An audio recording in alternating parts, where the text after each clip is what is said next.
Olá, bem-vindos à Arte da Guerra, um programa sobre a segunda mais antiga tentação da humanidade e, portanto, com muitas geografias que iremos percorrer ao longo das próximas semanas, com a ajuda do nosso convidado residente, o embaixador Francisco Seixas da Costa, que vai permitir-nos perceber o que é que, nos vários cenários de guerra, entre aspas, se vai passando no mundo. O programa pretende ser de cerca de meia hora, dividido em 3 partes, cada parte correspondendo a um tema específico, e para esta primeira sessão escolhemos as questões que estão em roda dos Estados Unidos, onde, como sabem, um impeachment ferido de morte à partida teve lugar há poucos dias. Depois falaremos um pouco de Itália e finalmente do Kosovo. Desde já perguntava ao Sr. Embaixador como é que tem observado aquilo que se passa nos Estados Unidos, na circunstância em que o impeachment realmente não tinha grande possibilidade de vir a passar no Senado, como aconteceu, mas depois dessa derrota no Senado ficou evidente que Donald Trump ameaça continuar na política ativa norte-americana. Como é que vê esta permanência do antigo presidente nos Estados Unidos? Bom, nós não temos ainda a percepção exata sobre quais são os trunfos de que Donald Trump ainda é possuidor para gerir a sua própria posição no futuro da política americana. Uma coisa temos por certa, é que o fim deste processo de impeachment, sobre o qual já falaremos, digamos, encerra um capítulo importante da presença de Donald Trump, eu diria, no próprio imaginário político americano. Pela primeira vez, eu diria, Joe Biden assume a frente do palco e a frente do cenário. Até agora tínhamos tido todo o processo traumático das eleições, depois tivemos aquele momento praticamente único de desafio à própria ordem constitucional nos Estados Unidos, quando da invasão do Capitólio, e depois tivemos o processo de impeachment ao longo destas semanas, cujo resultado, como bem disse, era já previsível e que se traduziu, digamos, num debate, no fundo, sobre Trump e sobre as suas responsabilidades. Eu devo confessar que este debate sobre o impeachment, que na altura, se recordará, havia dúvidas nos próprios meios democráticos sobre o interesse em recomeçar este debate, porque já tinha havido um processo de impeachment que não tinha passado, por outras razões que tinham a ver com as supostas ligações de Donald Trump à Rússia. Este impeachment era por uma razão que parecia basicamente bem substantivada, que era a questão da responsabilidade que todos nós vimos pela televisão, dos apelos de Trump para que os seus apoiantes fossem ao Capitólio. E depois no Capitólio, eu imagino que ele não terá coordenado essa ação, mas de qualquer forma era evidente que há uma responsabilidade moral e política nessa ação. Mas obviamente que aquilo que é moral ou politicamente discutível também é, digamos, em termos práticos, depois difícil de passar, dado o acantonamento que existe na política americana. E nós sabíamos que, não obstante as mudanças que entretanto ocorreram no Senado, mas pela circunstância de serem precisos 2/3 dos senadores para que um eventual impeachment de Trump passasse, e muitas pessoas se interrogassem sobre as vantagens objetivas disso no plano futuro, há aí várias doutrinas. O debate acabou por ser um debate extremado, naturalmente, entre alas republicanas, dentro das alas republicanas, provou que há de facto uma espécie de um hardcore de Trump e de apoiantes de Trump que se mantém dentro do Senado, como aliás era previsível, mas houve claramente uma deslocação setores do Partido Republicano, por exemplo, em favor do impeachment, e alguns que, não sendo em favor do impeachment, deixaram clara a sua oposição a Trump e, em particular, à deriva de Trump nos últimos tempos e à não aceitação da vitória de Joe Biden. Portanto, eu diria que estamos ainda num tempo de salgar as feridas, e faço uma pergunta, eu sei que isto não é muito popular dizer isto, mas faço uma pergunta se este debate foi totalmente vantajoso para Joe Biden, isto é, sobre se não acabou por agravar aquilo que era a tensão entre os republicanos no momento em que ele está a tentar passar uma mensagem de pacificação. Mas não havia nada a fazer, Joe Biden não podia fazer nada senão esperar, até porque a decisão tinha sido tomada pelos seus apoiantes democráticos e portanto, tinha sido aprovada na Câmara dos Representantes, passou para o Senado, onde sabia que a relação de forças era diferente. Acho que, apesar de tudo, há um momento de exorcismo relativamente a Trump que ali se fez. E Biden agora talvez tenha a oportunidade de mostrar um pouco mais daquilo que é a sua própria agenda. Biden tem tido, e este é um ponto importante, e julgo que as pessoas não sublinharam isto suficientemente no plano internacional, Biden tem tido um tempo muito interessante em termos de medidas chamadas executive orders, com que procura naturalmente desmantelar um bocadinho daquilo que era a herança de Trump, mas em que procura, e este é um ponto muito importante, a meu ver, procura corresponder em muitas dessas executive orders àquilo que é uma agenda do seu setor mais liberal, que não foi suficientemente premiado nas escolhas que ele fez para o seu próprio governo. Portanto, Biden estará a fazer, através da agenda política, ideológica e legislativa, uma compensação relativamente à circunstância do seu governo não ser, como alguns julgariam que pudesse ser, um alargamento às alas mais liberais. Foi-o no sentido de maior diversidade, de maior gender balance, de cobertura de determinadas áreas que estavam um pouco sem atenção, mas no plano ideológico Biden não fez cedências. E mais do que isso, deu um sinal de que a sua agenda não é totalmente centrista, como se esperava. Isto é, tem alguns elementos progressistas importantes que correspondem àquilo que são equilíbrios dentro do Partido Democrático que ele quer respeitar. E, portanto, vamos ver nas próximas semanas, com maior visibilidade de Biden, tendo em atenção que ele neste momento tem perante si, por exemplo, um pacote financeiro muito importante para fazer face à crise da pandemia, as questões climáticas, as decisões que são importantes porque têm uma declinação ao nível de várias legislação sobre as questões da imigração, tudo aquilo que diz respeito a uma agenda que é muito cara a setores do Partido Democrático, que fizeram, vamos ser claros, um esforço para aceitar Biden como a melhor carta para derrotar Trump, porque Biden era a melhor carta para derrotar Trump, como se viu, mas que não tem propriamente um entusiasmo por Biden especial.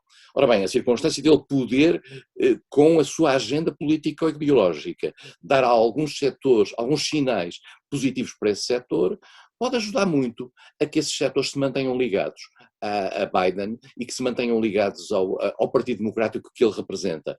Porque a política americana é muito rápida. Nós vamos ter eleições dentro de 2 anos. Vai ser renovado todo o Congresso. Peço desculpa, toda a Câmara dos Representantes. 100% da Câmara dos Representantes é mudada. 1/3 do Senado vai ser mudado. Muitos governadores vão ser mudados. Portanto, já começaram, eu diria, a aquecer os motores para a próxima eleição, daqui a 2 anos. E, portanto, a política americana tem esta graça que ao mesmo tempo lhe dá uma certa instabilidade, mas que ao mesmo tempo lhe dá uns checks and balances fantásticos, que é, digamos, eu diria, o aspecto mais interessante da própria Constituição americana. Esta viragem esquerdista, vamos dizer assim, da agenda de Joe Biden encerra de qualquer maneira um perigo evidente, parece-me, que é o da incapacidade futura, digo eu, de Biden fazer consensos ao centro. Isto é, quanto mais a sua agenda se vira para a esquerda, menos capacidade terá para consensualizar com a ala mais esquerdista dos republicanos, se é que se pode fazer estas tão grandes divisões. Mas eu acho que aqui Biden vai passar por um grande teste da realidade, e o teste da realidade tem a ver a capacidade que ele consiga demonstrar, ele e a sua equipa consigam demonstrar, para enfrentar a questão da natureza económica e a pandemia. Porque esse é o verdadeiro teste. Eu acho que, digamos, esta agenda ideológica, que obviamente é importante e tem toda a razão, há setores republicanos que poderiam ser, digamos, tentados a um certo centrismo de Biden e que se sentem afastados por virtude dessa agenda, mas eles, eu acho que percebem que Biden tem que fazer isso para manter a sua base de apoio, mas acho que essas pessoas são todas muito sensíveis, essas como os democratas, à questão central. E a questão central é a economia, a questão central é a pandemia, a questão central é o sinal de bem-estar. E vamos ser claros também numa coisa, nós aqui na Europa vivemos muito preocupados com as Chinas e com essas coisas todas. Nos Estados Unidos a política faz-se lá dentro. A política faz-se na realidade interna americana. A China ajuda, porque a China foi utilizada, por exemplo, por Trump como um elemento para dizer nós estamos aqui a procurar lutar com a China para salvar os vossos empregos e para evitar que os produtos chineses mais baratos venham para aqui a concorrer convosco.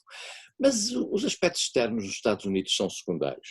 Aqui o grande problema vai Biden conseguir dar uma melhoria rápida à questão da pandemia, o ataque à pandemia? Será que os estímulos à economia permitirão? E nos Estados Unidos isto tem uma espécie de barómetros automáticos, que tem a ver com o comportamento da bolsa, que tem a ver com o comportamento do desemprego, que tem a ver com as taxas de juros, tudo muito rapidamente se sente no dia a dia. É uma economia monumental, gigante, e os pequenos estímulos têm impactos negativos ou positivos muito grandes. E vamos ser claros, do ponto de vista económico, digamos que a América não estava muito zangada com Trump. Trump perde as eleições americanas por causa da pandemia, vamos ser claros. Porque se não tivesse sido a pandemia, muito provavelmente ainda estaríamos nós aqui hoje a derramar algumas lágrimas pela continuidade de Trump. Exatamente. Sr. Embaixador, obrigado. Vamos fazer aqui um pequeno intervalo para voltarmos já de seguida com o segundo tema. Até já. Ações e obrigações. Investimento e poupança. BCE e FED. Resultados e empresas. Análise e gráficos. Analisamos isto tudo e muito mais todas as semanas no Mercados em Ação do Jornal Económico. Temos analistas de topo em estúdio e em direto de Londres, Washington e de vários pontos do globo. No Espaço Empresas convidamos líderes de negócios que marcam a diferença em Portugal e lá fora. Contribuímos ainda para a literacia financeira com a palavra da semana. Não percam Mercados em Ação nos sites e nas redes sociais do Jornal Económico. Bem-vindos de regresso à Arte da Guerra para falarmos do segundo tema, que tem a ver com o maior responsável pela saúde atual da economia portuguesa, o italiano Mário Draghi, que formou o governo este fim de semana. E que eu gostava de perguntar ao Sr. Embaixador qual lhe parece que será o futuro deste governo, que foi de uma consensualidade absolutamente assinalável dentro e fora das fronteiras italianas. Nós temos uma experiência de que os consensos em Itália têm uma duração limitada, isto é, a esperança não se sustenta por muito tempo face àquilo que é muitas vezes a realidade italiana. E eu devo dizer com toda a franqueza e com toda a imensa simpatia e admiração que tenho por Mário Draghi, que acho que o ser primeiro-ministro de Itália, que provavelmente era o seu sonho também, pode não constituir, digamos, a linha mais brilhante no seu currículo. Porque, desde já também, pela simples razão de que o currículo que ele tinha estava, eu diria, dourado pelo facto de ele ter sido presidente do Banco Central Europeu e ter tido não ter sido presidente, que é um ponto importante, vários outros o foram, mas ter tido a capacidade, no momento certo, com as alianças certas, de ter tido um corpo de políticas que beneficiou extraordinariamente a Europa, que beneficiou extraordinariamente o euro e que, no caso português, nos beneficiou, não necessariamente porque nos era dirigido, mas porque o conjunto de políticas que Mário Draghi conseguiu sustentar, ele tem aquele famoso, a defesa do euro, whatever it takes, seja o que for necessário, ele fará tudo o que for necessário e fez, só que às vezes tudo o que é necessário não é suficiente, e foi suficiente, e portanto houve ali inteligência política, inteligência económica, E eu sei que às vezes não é popular dizer isto, particularmente em Portugal, mas eu gostava de sublinhar que, como vice-presidente nessa altura do Banco Central Europeu, Mário Draghi tinha sempre ao seu lado Vítor Constâncio, que merece críticas por parte de muita gente relativamente às suas responsabilidades enquanto governador do Banco de Portugal relativamente à supervisão bancária em determinados momentos menos felizes da nossa vida, mas que, ao que toda a gente o diz na Europa, foi um excelente vice-presidente do Banco Central Europeu ao lado de Mário Draghi. Draghi vai ter agora uma função extremamente complexa. Em primeiro lugar, é um governo, agora fala-se muito disto, é um governo de iniciativa presidencial. Na Itália os presidentes, curiosamente, são muito menos poderosos do que, por exemplo, são na Constituição Portuguesa. O presidente é nomeado pelo Parlamento, é eleito dentro do Parlamento. Portanto, não tem uma legitimidade própria dada pelo eleitorado, em votações, etc. Mas porque a situação política em Itália sistematicamente é muito moldável, o presidente acaba por ter, digamos, a força que os grupos partidários não têm. E, portanto, acaba por ser uma espécie de fator de desempate. E, portanto, Sérgio Mattarella decidiu escolher Draghi. Havia a hipótese da continuidade de Conte, mas decidiu escolher Draghi e decidiu fazer mais um governo, digamos, tecnocrático. A experiência não mostra que estes governos normalmente se sustentem por muito tempo, mas são um capital de esperança e, mais do que isso, são um capital de prestígio. Porque normalmente as pessoas escolhidas para estes governos são pessoas que ganharam prestígio em determinadas áreas e, portanto, durante alguns tempos carregam com elas algum prestígio. E para nós é muito importante a situação da Itália. A Itália é uma grande economia europeia e tornou-se relativamente ainda maior com a saída do Reino Unido. Se nós repararmos bem, depois da França, da Alemanha e da França, a economia italiana é a terceira economia europeia. Não era com o Reino Unido. O Reino Unido estava antes disso. E, portanto, a Itália, a própria Espanha e, de uma certa maneira, a Polónia, num caso um pouco à parte, são os grandes países hoje da União Europeia, ao lado da França e da Alemanha. E, portanto, o que suceder em Itália é uma coisa muito importante para nós. Para além disso, é um parceiro relevante no plano económico, no plano bilateral português. Não muito importante, mas de qualquer forma bastante significativo. E, portanto, é uma aposta séria e é uma aposta num homem que tem, digamos, um passado importante e um passado que o credibiliza. E mais do que isso, é um homem que traz para a própria máquina europeia, com que ele vai dialogar, como o primeiro-ministro de Itália, leva um capital, eu diria, de reconhecimento, de prestígio, que faz muito bem à própria imagem da Itália na própria negociação dentro da Europa. Mas não lhe parece, Sr. Embaixador, que houve algum excesso em termos daquilo que pode ser entendido como a intromissão num tema caseiro da Itália, a intromissão excessiva da Comissão Europeia, de uma série de responsáveis europeus que, por portas travessas, a maior parte das vezes, tanto insistiram na escolha de Mário Draghi?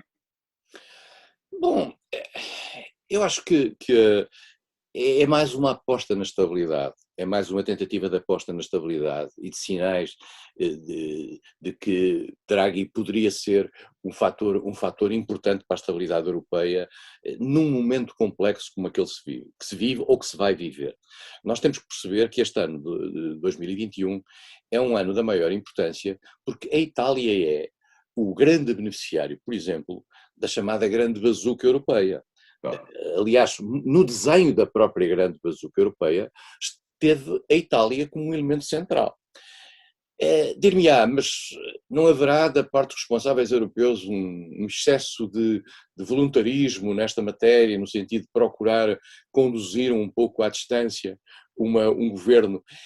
É capaz de haver, quer dizer, mas eu devo confessar que depois destes anos todos, em que já vi quebrados alguns tabus, eu já vi, por exemplo, o primeiro-ministro francês e a presidente e a chefe do governo alemão, digamos, praticamente colocarem na rua Jorge Papandreou como primeiro-ministro grego, criarem formas de pressão sobre alguns governos europeus. Portanto, será que esta é uma ação para o bem da Itália?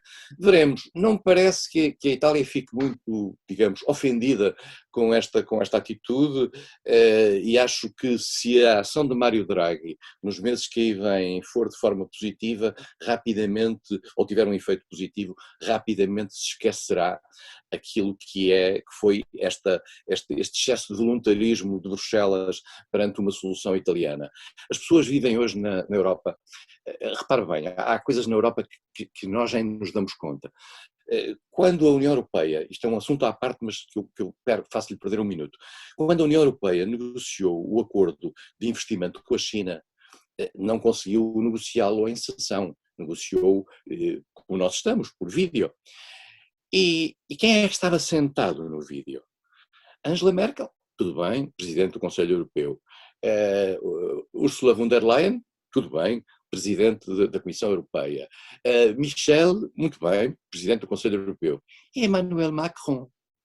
À quoi bon? Porquê é que Emmanuel Macron estava ali? Estava ali porque as realidades na Europa hoje em dia fazem-se em função da realidade de facto. E a realidade de facto faz com que a posição de França seja muito importante. Eu não sei se recorda de uma frase do Juncker uma vez, quando um dia a França ultrapassou os 3% e perguntaram, mas a França pode ultrapassar os 6%, porquê? E Juncker disse, porquê a França? Há explicações para isto que não são tão simplórias como isto. No seu livro, num livro de memórias, o François Hollande diz, porquê é que ele disse aquilo? Ele disse aquilo por uma razão simples, é porque quando é preciso defender os interesses da Europa no Mali ou no Níger, são as tropas francesas que vão. Quando é preciso atuar no Mediterrâneo em matéria militar, são os franceses que vão. E, portanto, há a razão de ser da França e do peso. Agora, o que é que isto tornou? Isto tornou, em primeiro lugar, os países europeus muito menos iguais entre si e tornou-os muito mais dependentes de uma agenda casuística em função dos problemas. Portanto, nós só podemos desejar a maior sorte a Mário Draghi e que pelo menos seja tão eficaz como aquilo que foi em Frankfurt à frente do Banco Central Europeu. Muito bem, muito obrigado, Sr. Embaixador. Vamos fazer um segundo e último intervalo antes de regressarmos para o último tema de hoje. Até já.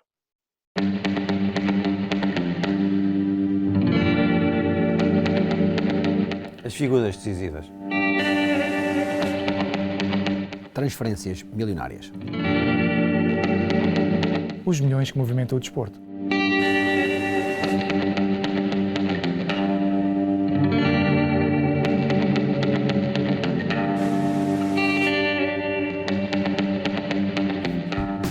Todas as semanas trazemos os números que contam dentro e fora das quatro linhas.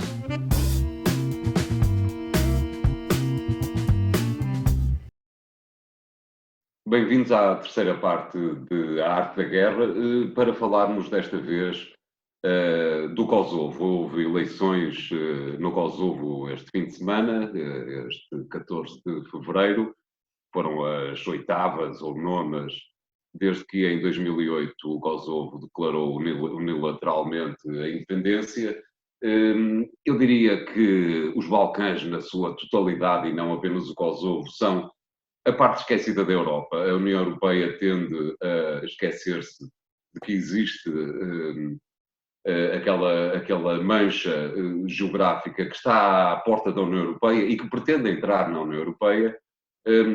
As eleições no Kosovo não despertaram o mais pequeno interesse na quase totalidade da União Europeia, Portugal incluída, o Jornal Económico excluído, e eu gostava que o Sr. Embaixador nos ajudasse a perceber para onde vai o Kosovo, sendo certo que há uma questão que a mim me parece interessante, que é o facto de, há uns meses atrás, e talvez uma das coisas que Donald Trump fez melhor, há uns meses atrás, Donald Trump conseguiu sentar na Casa Branca representantes sérvios e kosovares para uma reunião, uma pequena cimeira entre os três países. Fiquei sempre com a sensação de que aquela pequena cimeira não devia ter acontecido na Casa Branca, mas sim num edifício qualquer de Bruxelas ou de Estrasburgo. Não lhe parece, Sr. Embaixador?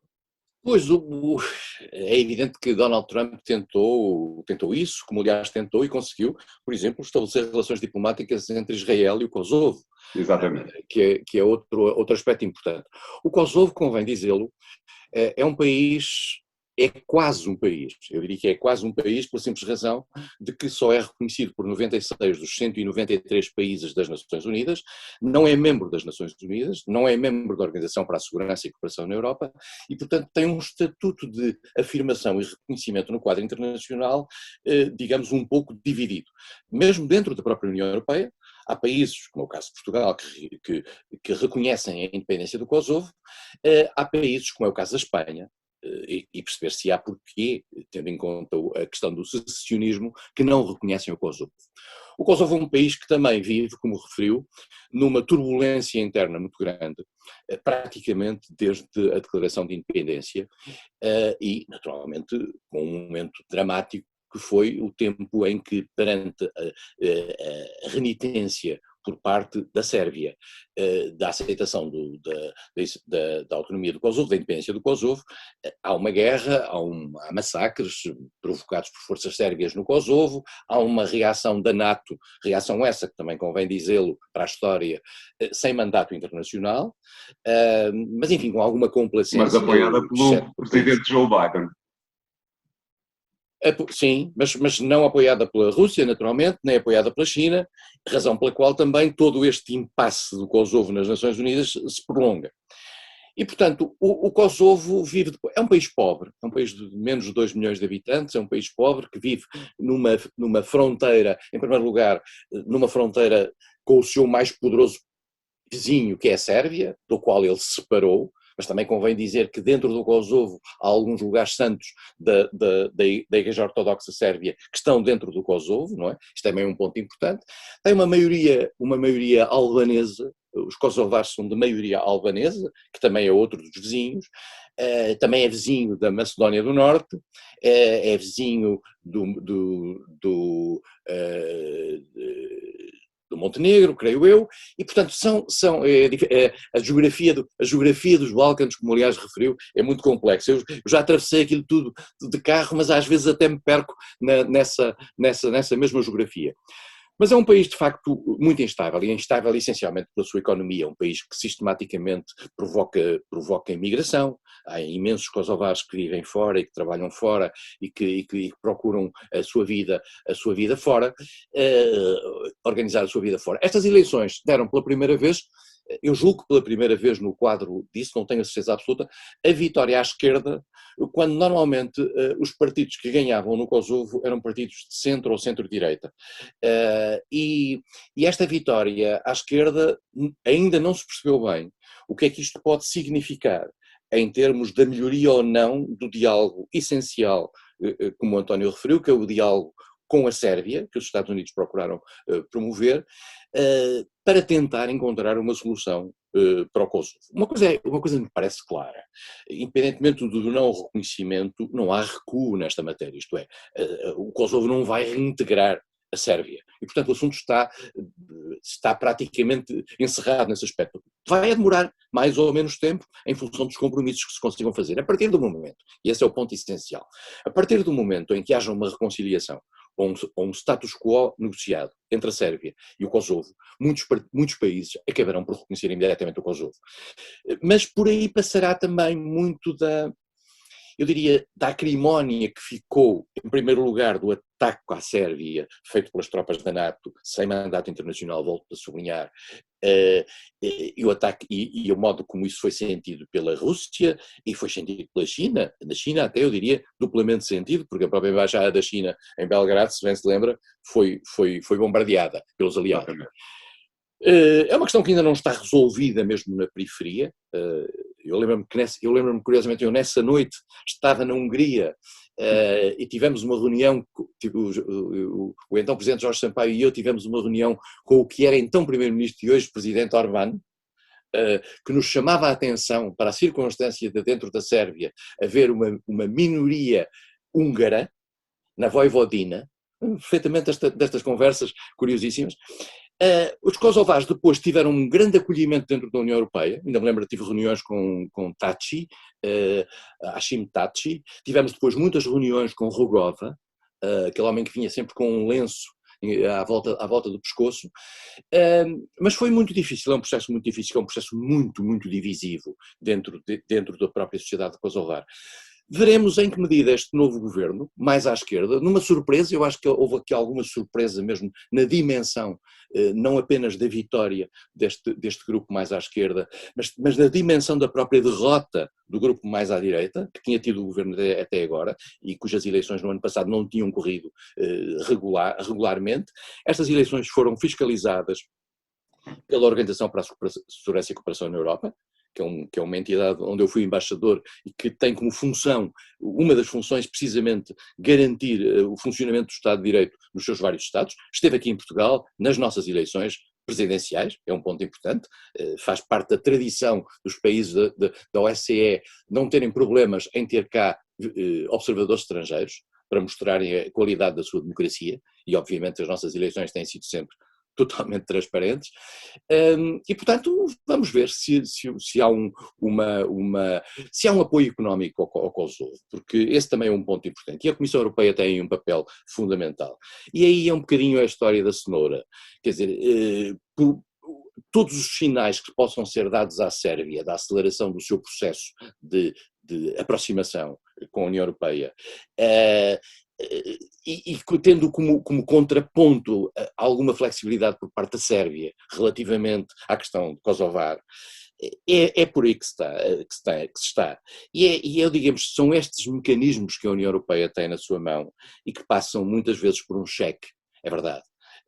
Mas é assim que se conseguem resolver estes problemas, e o António tem toda a razão quando referiu que de facto nós vivemos numa Europa em que de repente há uma espécie, parece que há ali um buraco negro, em que já se resolveram dois problemas, eu diria, geograficamente isolados dentro da antiga Jugoslávia, que é a questão da Croácia e a questão da Eslovénia, mas continuamos com os problemas da Sérvia, continuamos com os problemas do Montenegro, continuamos com os problemas da Macedónia, continuamos com o problema da Macedónia do Norte, continuamos, portanto, ali com a questão do Kosovo como elemento essencial para resolver. Enquanto não resolvermos isso, enquanto não pacificarmos e naturalizarmos a nossa vida na Europa, a Europa terá aqui uma espécie de uma chaga permanente a seu lado.